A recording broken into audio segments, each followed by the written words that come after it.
let's start off by crediting South Florida. They played with the appropriate level of force and competitiveness.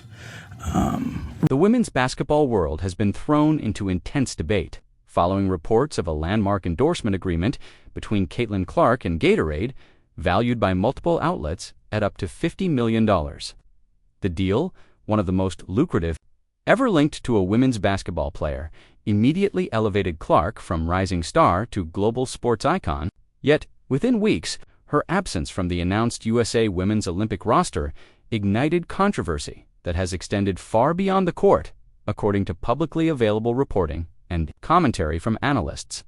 Clark's commercial rise has coincided with internal tension surrounding Team USA's selection process.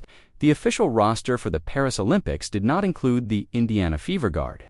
Despite her record-breaking popularity, historic collegiate career, and strong early professional impact, USA Basketball cited familiar reasons: roster balance, international experience, and continuity with veterans who have competed together in prior Olympic cycles. Those explanations, however, failed to quiet criticism. Fans and commentators questioned how the most visible player in the sport could be left off the roster at a time when women's basketball is experiencing unprecedented growth.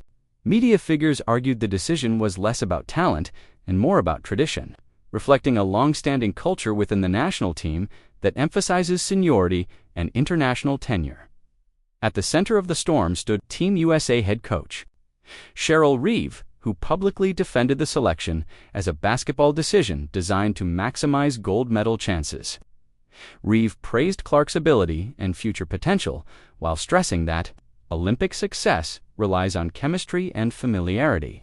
With FIBA play, reports from insiders, however, suggested the pressure surrounding the decision was intense, highlighting the delicate balance between honoring established leaders and integrating a transformative new star. Veteran figures, such as Diana Taurasi, became part of the wider conversation, not through direct criticism but as symbols of the program's long-standing hierarchy.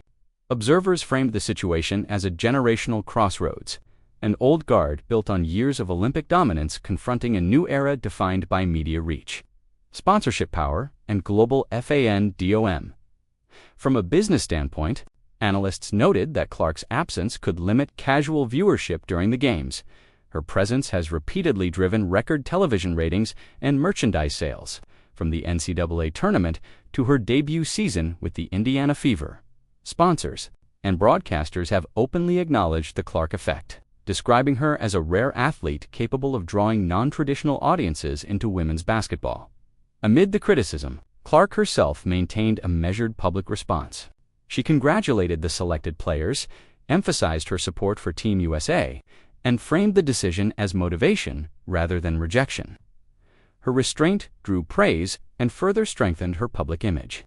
Contrasting sharply with the heated debate surrounding her omission, ultimately, the controversy reflects a broader tension shaping women's sports today: the collision between legacy systems and rapidly expanding commercial influence.